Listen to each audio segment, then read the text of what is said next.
আসসালামু আলাইকুম, সবাই কেমন আছেন? আশা করি সবাই ভালো আছেন। আজকে আমি একটা ডিমের পুডিং বানাবো ডিম আর দুধ দিয়ে।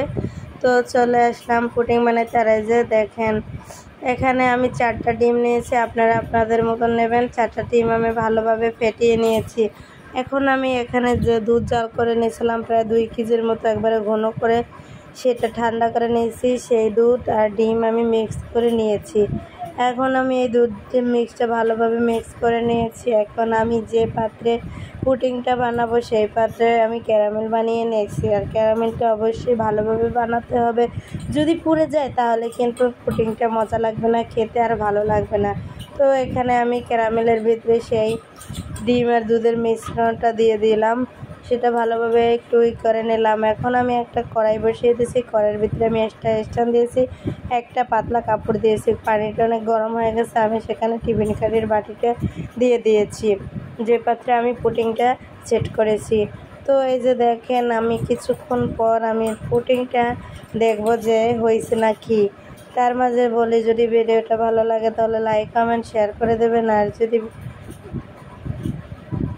কথার বাজারে কোনো ভুল ত্রুটি হয় অবশ্যই ক্ষমার দৃষ্টিতে দেখবেন। তো এই যে দেখেন, আমার পুডিংটা প্রায় সেট হয়ে গেছে, ভালোইভাবে হয়েছে। আমি কাঠি দিয়ে পরীক্ষা করে নিয়েছি।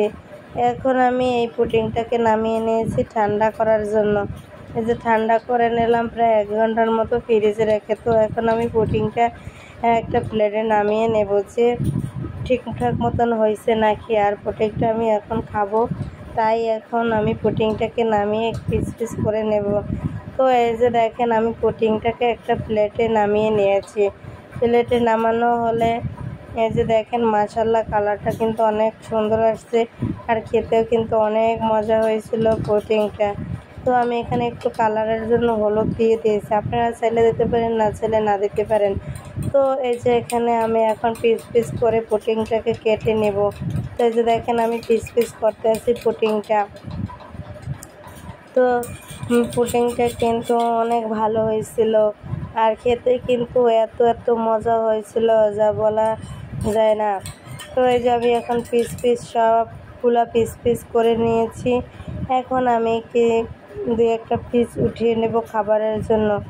তো আমরা এখন এই যে পিসগুলো উঠাইতেছি।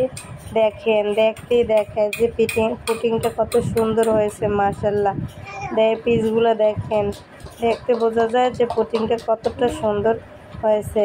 তো খেতে কিন্তু অনেক মজা হয়েছিল পুডিংটা। তো দেখতে দেখতে ভিডিও শেষ পর্যায়ে চলে আসলাম। অবশ্যই ভিডিওটা ভালো লাগলে লাইক কমেন্ট শেয়ার করবেন।